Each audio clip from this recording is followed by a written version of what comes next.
René Guénon, Introduction générale à l'étude des doctrines hindoues. Troisième partie, les doctrines hindoues. Chapitre 5, la loi de Manu. Parmi les notions qui sont susceptibles de causer un grand embarras aux Occidentaux parce qu'elles n'ont point d'équivalent chez eux, on peut citer celle qui est exprimée en sanskrit par le mot dharma.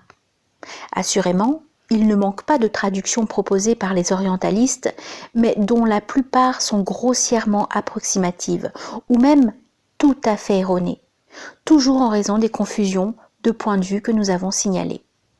Ainsi, on veut parfois rendre dharma par religion, alors que le point de vue religieux ne s'applique point. Mais en même temps, on doit reconnaître que ce n'est pas la conception de la doctrine, supposée à tort religieuse, que ce mot désigne proprement. D'autre part, s'il s'agit de l'accomplissement des rites, qui n'ont pas davantage le caractère religieux, ils sont désignés dans leur ensemble par un autre mot, celui de karma, qui est pris alors dans une acception spéciale, technique en quelque sorte, son sens général étant celui d'action. Pour ceux qui veulent à toute force voir une religion dans la tradition hindoue, il resterait alors ce qu'ils croient être la morale, et c'est celle-ci qui serait appelée plus précisément dharma. De là, suivant les cas, des interprétations diverses et plus ou moins secondaires, comme celles de vertu, de justice, de mérite, de devoir, toutes notions exclusivement morales en effet, mais qui, par cela même, ne rendent à aucun degré la conception dont il s'agit. Le point de vue moral, sans lequel ces notions sont dépourvues de sens, n'existe point dans l'Inde. Nous y avons déjà suffisamment insisté, et nous avons même indiqué que le bouddhisme, qui seul pourrait paraître propre à l'introduire, n'avait pas été jusque-là dans la voie du sentimentalisme. D'ailleurs, ces mêmes notions, remarquons-le en passant, ne sont pas toutes également essentielles au point de vue moral lui-même. Nous voulons dire qu'il en est certaines qui ne sont pas communes à toute conception morale. Ainsi, l'idée de devoir ou d'obligation est absente de la plupart des morales antiques, de celles des stoïciens notamment. Ce n'est que chez les modernes, et surtout depuis Kant, qu'elle est arrivée à jouer un rôle prépondérant. Ce qu'il importe de noter à ce propos, parce que c'est là une des sources d'erreurs les plus fréquentes, c'est que les idées ou des points de vue qui sont devenus habituels tendent par là même à paraître essentiels. C'est pourquoi on s'efforce de les transporter dans l'interprétation de toutes les conceptions, même les plus éloignées dans le temps ou dans l'espace. Et pourtant, il n'y aurait souvent pas besoin de remonter bien loin pour en découvrir l'origine et le point de départ. Cela dit, pour écarter les fausses interprétations, qui sont les plus courantes, nous essaierons d'indiquer aussi nettement qu'il est possible ce qu'il faut entendre réellement par dharma. Comme le montre le sens de la racine verbale dri, dont il est dérivé. Ce mot, dans sa signification la plus générale, ne désigne rien d'autre qu'une manière d'être. C'est, si l'on veut, la nature essentielle d'un être, comprenant tout l'ensemble de ses qualités ou propriétés caractéristiques, et déterminant, par les tendances ou les dispositions qu'elle implique, la façon dont cet être se comporte, soit en totalité, soit par rapport à chaque circonstance particulière. La même notion peut être appliquée non pas seulement à un être unique, mais à une collectivité organisée, à une espèce, à tout l'ensemble des êtres d'un cycle cosmique ou d'une existence, ou même à l'ordre total de l'univers. C'est alors, à un degré ou à un autre, la conformité à la nature essentielle des êtres, réalisée dans la constitution hiérarchiquement ordonnée de leur ensemble. C'est aussi par conséquent l'équilibre fondamental, l'harmonie intégrale résultant de cette hiérarchisation, à quoi se réduit d'ailleurs la notion même de justice quand on la dépouille de son caractère spécifiquement moral. Envisagé ainsi en tant que principe d'ordre, donc comme une organisation et disposition intérieure, pour un être ou pour un ensemble d'êtres, dharma peut en un sens s'opposer à karma, qui n'est que l'action par laquelle cette disposition sera manifestée extérieurement, pourvu que l'action soit normale, c'est-à-dire conforme à la nature des êtres et de leurs états et aux rapports qui en dérivent. Dans ces conditions, ce qui est adharma, ce n'est point le péché au sens théologique, non plus que le mal au sens moral, notions qui sont aussi étrangères l'une que l'autre à l'esprit hindou.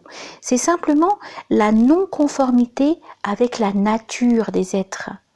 Le déséquilibre, la rupture de l'harmonie, la destruction ou le renversement des rapports hiérarchiques. Sans doute, dans l'ordre universel, la somme de tous les déséquilibres particuliers concourt toujours à l'équilibre total, que rien ne saurait rompre. Mais en chaque point pris à part et en lui-même, le déséquilibre est possible et concevable.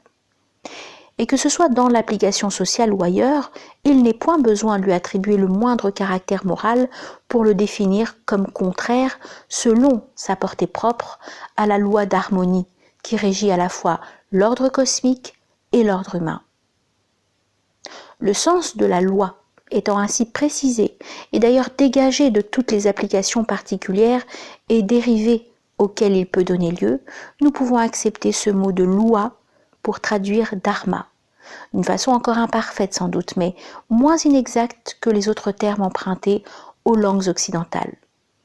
Seulement encore une fois, ce n'est nullement de loi morale qu'il s'agit, et les notions même de loi scientifique et de loi sociale ou juridique ne se réfèrent ici qu'à des cas spéciaux. La loi peut être envisagée en principe comme un vouloir universel, par une transposition analogique qui ne laisse d'ailleurs subsister dans une telle conception rien de personnel, ni, à plus forte raison, rien d'anthropomorphique. L'expression de ce vouloir dans chaque état de l'existence manifesté est désignée comme Prajapati, ou le seigneur des êtres produits. Et dans chaque cycle cosmique spécial, ce même vouloir se manifeste comme le Manu, qui donne à ce cycle sa propre loi. Ce nom de Manu ne doit donc pas être pris pour celui d'un personnage mythique, légendaire ou historique.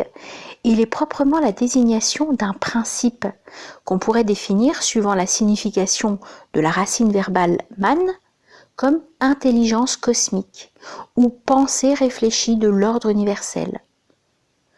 Ce principe est regardé d'autre part comme le prototype de l'homme, qui est appelé Manava, en tant qu'on le considère essentiellement comme être pensant, caractérisé par la possession du manas, élément mental ou rationnel.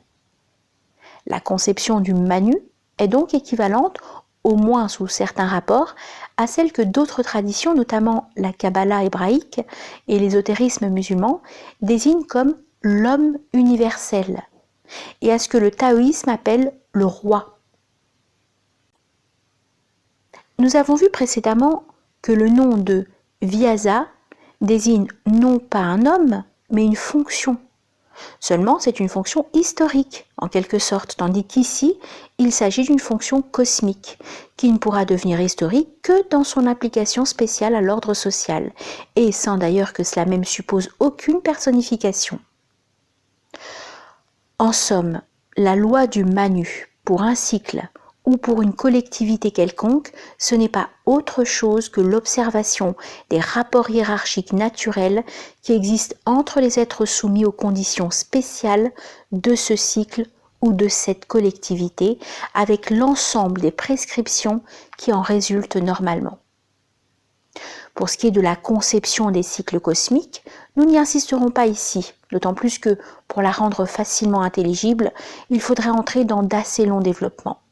Nous dirons seulement qu'il y a entre eux non une succession chronologique, mais un enchaînement logique et causal, chaque cycle étant déterminé dans son ensemble par l'antécédent et déterminant à son tour le conséquent, par une production continue soumise à la loi d'harmonie, qui établit l'analogie constitutive de tous les modes de la manifestation universelle. Quand on en arrive à l'application sociale, la loi, prenant son acception spécifiquement juridique, pourra être formulée dans un shastra ou code, qui, en tant qu'il exprimera le vouloir cosmique à son degré particulier, sera rapporté à Manu, ou plus précisément au Manu du cycle actuel. Mais naturellement, cette attribution ne fait point de Manu du Manu l'auteur du Shastra, du moins dans le sens ordinaire où l'on dit qu'un ouvrage purement humain est de tel ou tel auteur. Ici encore, comme pour les textes védiques, il n'y a donc pas d'origine historique rigoureusement assignable, et d'ailleurs, comme nous l'avons expliqué, la question de cette origine est d'importance nulle au point de vue doctrinal. Mais il y a une grande différence à signaler entre les deux cas. Tandis que les textes védiques sont désignés par le terme Shruti, comme étant le fruit d'une inspiration directe. Le Dhyarma Shastra appartient seulement à la classe d'écrits traditionnels, appelée Smriti, dont l'autorité est moins fondamentale et qui comprend également les Puranas et les Itihasas, que l'érudition occidentale ne regarde que comme des poèmes mythiques et épiques, faute de saisir le sens symbolique profond qui en fait tout autre chose que de la littérature. La distinction entre Shruti et Smriti équivaut au fond à celle de l'intuition intellectuelle pure et immédiate, qui s'applique exclusivement au domaine des principes métaphysiques et de la conscience réfléchie, de nature rationnelle qui s'exerce sur les objets de connaissance appartenant à l'ordre individuel, ce qui est bien le cas quand il s'agit d'applications sociales ou autres. Malgré cela, l'autorité traditionnelle du Dharma Shastra ne vient point des auteurs humains qui ont pu le formuler oralement d'abord, sans doute, par écrit ensuite, et c'est pourquoi ces auteurs sont demeurés inconnus et indéterminés. Elle vient exclusivement de ce qui en fait vraiment l'expression de la loi de Manu, c'est-à-dire de sa conformité avec l'ordre naturel des existences qu'il est destiné à régir.